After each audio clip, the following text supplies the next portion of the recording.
Attends, il y a plus de plantes. En fait, tu dois faire.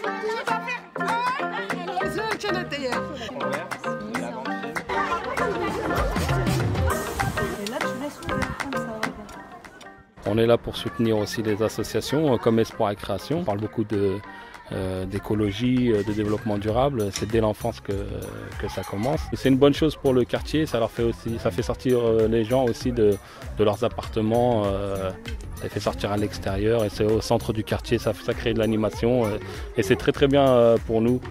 Hein. On fait à peu près le même boulot. Nous, les médiateurs, on crée du lien social avec le dialogue. Et là, avec des animations comme ça, c'est plus facile justement de rentrer en contact avec la population et discuter, échanger, et partager un bon moment ensemble. Hey, moment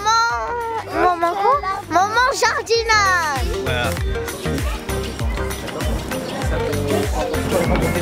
C'est une très bonne initiative de la part d'Espoir Création et j'espère qu'il y en aura plus souvent dans l'année. Donc c'était une très bonne occasion pour eux de découvrir un peu tout ce qui est jardinage, plantation et voilà.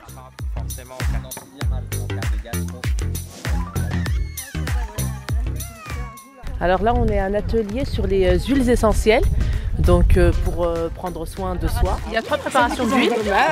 Alors le premier, c'est l'anti-stress. Il est fait avec une base d'huile d'amande douce, d'huile essentielle de citron vert, de lavande fine et de marjolaine à coquille. Donc c'est pour tous les troubles digestifs. C'est tellement simple que finalement, c'est surprenant comme c'est simple, donc finalement je pense que je pourrais le refaire. Ça nous permet de voir autre chose, de se soigner autrement, plus naturellement, et donc plus en accord avec notre corps. En médecine chinoise, on dit que la rate et l'estomac est responsable de la digestion et de la transformation. Ça veut dire la digestion et la transformation des aliments, mais même d'un point de vue psychologique. La transformation de ce que vous allez intercepter comme événement de la vie.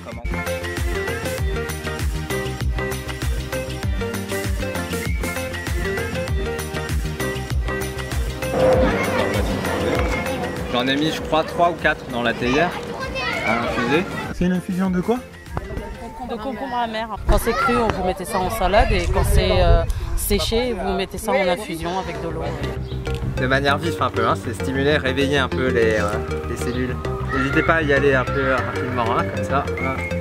Ce qu'on appelle une toilette énergétique, comme ça, voilà. Jusqu'aux oreilles, en fait.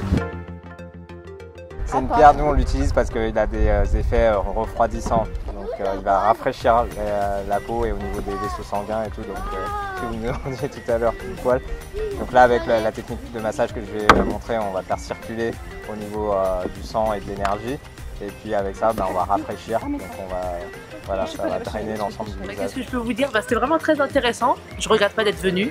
C'est vraiment super. L'équipe est vraiment très chaleureuse, très accueillante. C'était sympa. Ça se voit qu'elles aiment bien ça et puis elles ont pas mal de questions. Donc je suis content, je peux les aiguiller sur pas mal de choses. Donc il y avait pas mal d'appréhension à utiliser des huiles essentielles parce que c'est vrai que ça peut être très dangereux, très nocif et tout. Donc je pense que j'ai pu les initier d'une manière assez simple. Après je pense qu'il ne faut pas toujours cibler ça de cette façon-là en disant est-ce que c'est un besoin dans les quartiers. Je pense que c'est un besoin de tout le monde d'avoir besoin de prendre soin de soi, que ce soit dans les quartiers ou ailleurs. Le bilan c'est déjà remercier les personnes qui ont fait cet atelier, Inde, Gérard et tous les autres qui sont derrière, c'est-à-dire toi qui es derrière, merci beaucoup. Et franchement c'était super intéressant parce qu'on a appris des choses. Moi ça m'a permis d'apprendre des choses sur moi personnellement et pour mes enfants.